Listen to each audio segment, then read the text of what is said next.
So, what is the point of celibacy in terms of practice? What is the point of it?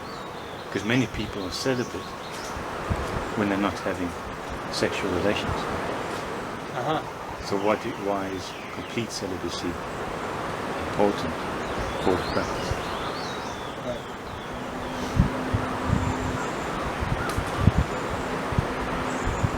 Well, you can say that even out of the practice of a Buddhist monk or just in general, celibacy would be beneficial, even for a non-Buddhist, even for a non-Buddhist person. And the most obvious reason why that would be is because you're not controlled, you're not giving in to a very powerful desire that otherwise controls and shapes up your whole life. Because again, regardless whether people are practicing Dhamma or not, sensuality and sexuality, it defines quite a lot of people's lives. It certainly has probably the strongest influence. So if you were to adopt celibacy as a practice, means you will be going against that desire, that pull, which means you will be developing your mind in regard to that. Because as you said, yes, sometimes people are celibate when they're not having sexual intercourse. But that's not celibacy, because when the opportunity comes, they're going to have a sexual intercourse. But the point is to take it on as a determination, as a practice. And then obviously it's much harder. In the same sense, if somebody's trying to give up smoking, it's much harder to give up smoking if you decide to never smoke again, as opposed to if you think, okay, I won't smoke for a month. Then even the heaviest of the smokers can last for a month, but not if you decided it for the rest of your life. So you can imagine how much more that is with celibacy. But that's what I mean. Like, if somebody does have the strength of the mind to come to the point of determining an act of celibacy, means then the mind can start to develop on that level, in that regard. And if a person is celibate, they will eventually, it takes time to kind of dry the mind out from the sort of wetness of desires. But once the mind is dried out, then literally everything else in the life, in the world that was depending upon non-celibacy, they're free of. Okay, so like making yourself beautiful. Well, everything, your identity basically, your identity would fade. If a big person who doesn't practice Dhamma, say go beyond sexuality through practice of celibacy, and they free themselves from sensual cravings, they would to a greater degree be freer of their own ego as well, and the conceit and all the suffering that comes with it, all the worry, all the anxiety. Let alone if they were to sort of uproot that as well, with the right view and practice of the Dhamma.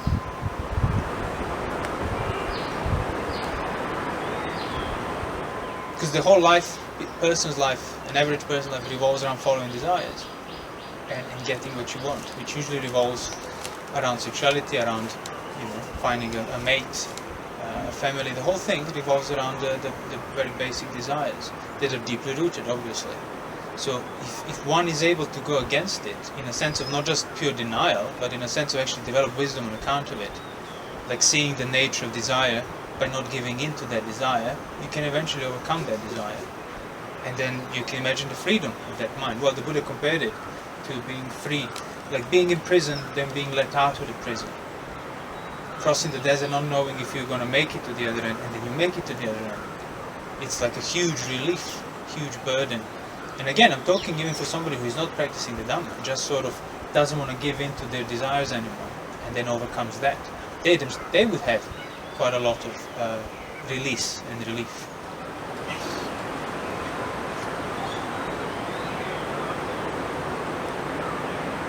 But most people won't do that. No, of course, because it's way too hard. Yeah, it's way too hard for most people. That's why it's highly unlikely that anybody will do it today outside of some sort of philosophy or religious practice. because it's just there wouldn't be enough motivation because it's too hard. Back in the day, back in the Buddhist time, there were people who were just practicing for the sake of freedom from desire. They were not necessarily followers of the Dhamma or anything else, and that's why the Buddha did say people outside of this dispensation can free themselves from these various forms of upadana holding and attachments and assumptions. And sensual desire was one of them. But it's not just about giving up.